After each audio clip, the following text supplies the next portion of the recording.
नमस्ते, मैं डॉक्टर रीटा आज फिर से मैमोग्राफी से जुड़े सवालों का जवाब लेकर हाजिर हूँ।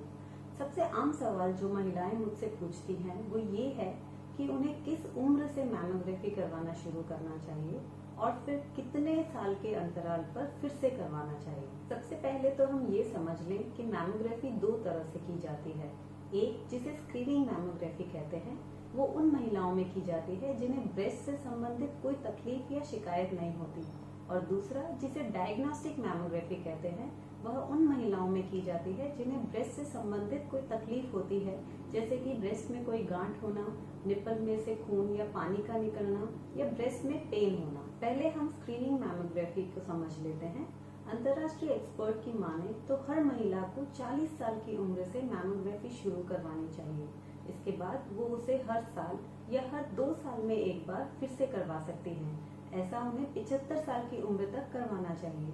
75 साल की उम्र के बाद मैमोग्राफी करवाने का या ना करवाने का निर्णय उनकी सेहत या हेल्थ कंडीशन पर निर्भर करता है। ये तो हुआ स्क्रीनिंग मैमोग्राफी किसी भी साधारण महिला में, लेकिन अगर आप हाई रिस्क कैटेगरी में हैं, तब मैमोग्राफी कब और कैसे करवाना है ये जान लेते हैं।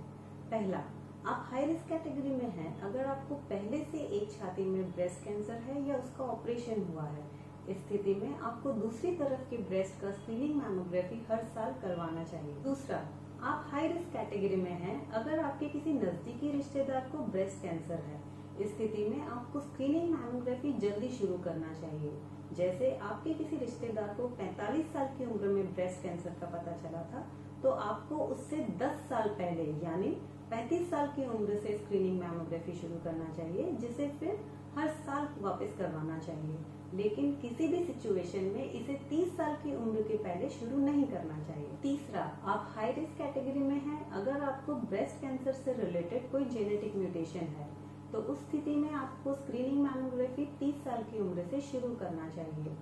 चौथा, आप हाई रिस्क कैटेगरी में हैं अगर आपको किसी और कैंसर की ट्रीटमेंट के लिए चेस्ट रेडिएशन लेना पड़ा है, तो उस स्थिति में चेस्ट रेडिएशन लेने के 8 से 10 साल के बाद आप मैमोग्राफी शुरू कर सकते हैं। पांचवा और आखिरी, आप हाई रिस्क कैटेगरी में हैं अगर आपके ब्रेस्ट सघन हैं या डेंस हैं, तो उस स्थिति में मैमोग्राफी स्क्रीनिंग 40 साल की उम्र से ही शुरू होती है, लेकिन उसके साथ सोनोग्राफी करवाना चाहिए या फिर आप एमआर मैमोग्राफी भी करवा सकते हैं।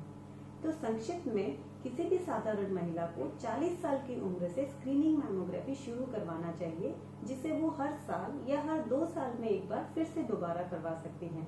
और जो महिलाएं हाई रिस्क कैटेगरी में आती हैं, उन्हें मैमोग्राफी जल्दी शुरू करवाना चाहिए। ये तो हुई स्क्रीनिंग मैमोग्राफी की बात। लेकिन अगर आपको ब्रेस्ट से संबंधित कोई तकलीफ है, जैसे कि ब्रेस्ट में गांठ होना या निपल में से पानी या खून का निकलना या ब्रेस्ट में पेन होना, तब उस स्थिति में क्या करना है? तो मेरी राय में उस स्थिति में आपको अपने डॉक्टर को चेकअप कराना चाहिए, जो आपका चेकअप करने के बाद ये तय करेंगे कि आपकी तकलीफ के लिए कौन सी जांच सही रहेगी।